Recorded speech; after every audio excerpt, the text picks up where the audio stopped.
नमस्कार प्यारे दोस्तों। जैसा कि आप जानते हो हनुमान जयंती आने वाली है, तो आज की कहानी है हमारे वीर हनुमान की। यह कथा प्राचीन हिंदू ग्रंथ रामायण से है।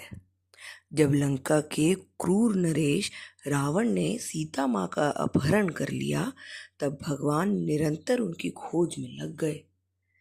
इस काम में उन्होंने वानर जाति की सहायता ली। वानर जाति वन में ही रहती थी और वानरों जैसे दिखती भी थी। हनुमान एक शक्तिशाली वानर थे और भगवान श्री राम के भक्त भी। सीता माता को ढूंढते हुए वो समुद्र लांघकर लंका पहुँचे। उन्होंने श्री राम के दूत के रूप में रावण से सीता को छोड़ने का निवेदन किया, परंतु रावण ने सीता माँ को मुक्त करने से मना कर दिया और हनुमान की पूंछ में आग लगा दी। हनुमान ने अपनी जलती हुई पूंछ से पूरी लंका का दहन कर दिया। फिर उन्होंने श्री राम के पास पहुंचकर सारी घटना का विवरण दिया।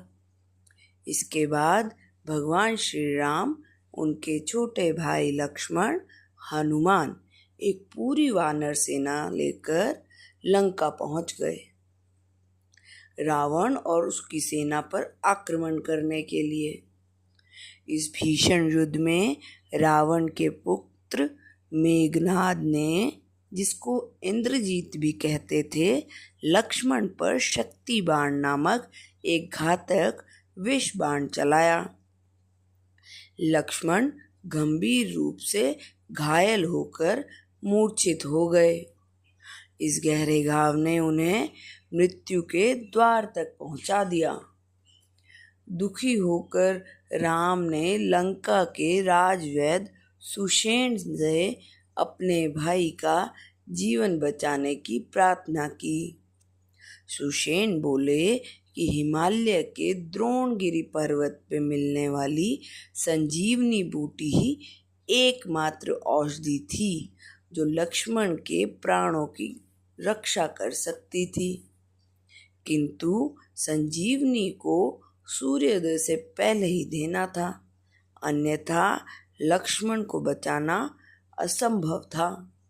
साथ ही सुषेण यह भी बोले कि इस बूटी को पहचानना बहुत ही कठिन कार्य है। यह सुनकर श्री राम और वानर सेना बहुत ही निराश और चिंतित हो गई। तब हनुमान श्री राम का नमन करते हुए बोले, कृपया चिंतित ना हो प्रभु, मैं अवश्य ही यह बूटी सूर्योदय से पहले लेकर आऊँगा। बस मुझे आपका आशीर्वाद दीजिए। श्री राम ने हनुमान को शुभकामनाएं दी।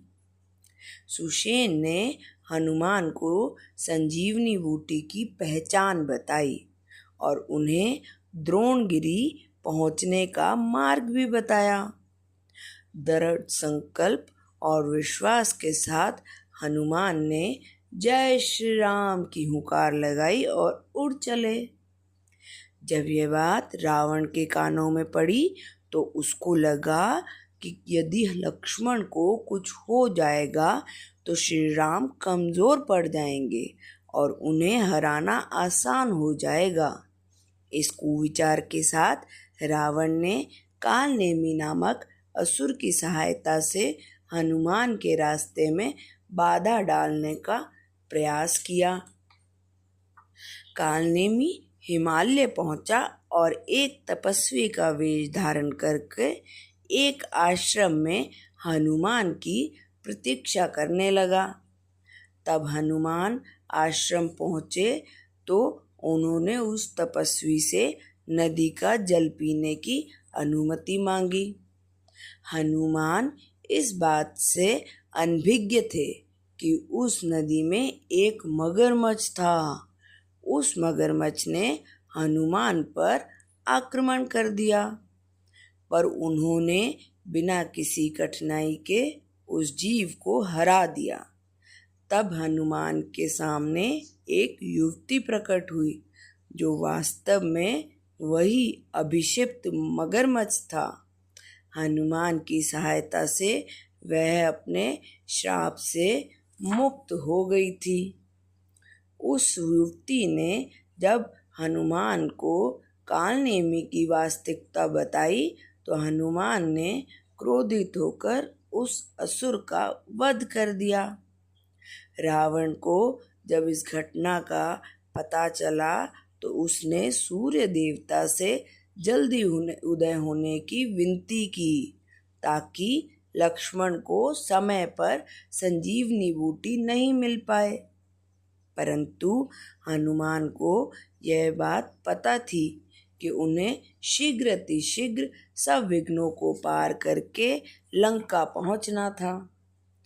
दृढ़ निश्चय के साथ हनुमान द्रोणगिरि पर्वत पहुंचे, लेकिन वे संजीवनी बूटी को नहीं पहचान पाए। समय के अभाव में वह संपूर्ण द्रोणगिरि पर्वत को ही अपने साथ ले आए। अपने बाएं हाथ में उस पर्वत को उठाकर वह उड़ चले और सूर्योदय से पहले ही लक्ष्मण के पास पहुंच गए।